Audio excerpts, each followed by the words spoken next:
Boche gold and diamonds. Buy now, pay later. ലോക പരിസ്ഥിതി ദിനാചരണത്തിന്റെ ഭാഗമായി Satyameva Jayate foundation charitable trust Shoranur railway സ്റ്റേഷനിൽ വൃക്ഷത്തൈകൾ വിതരണം ചെയ്തു.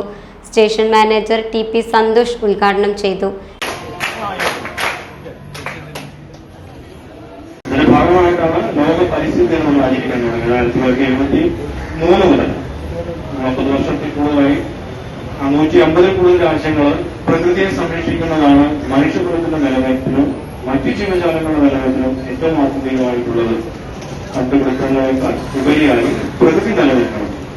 Chief health inspector Anila, K. Vivek എന്നിവർ സംസാരിച്ചു. റെയിൽവേ ജീവനക്കാർക്കും യാത്രക്കാർക്കും വൃക്ഷത്തൈകൾ വിതരണം ചെയ്തു.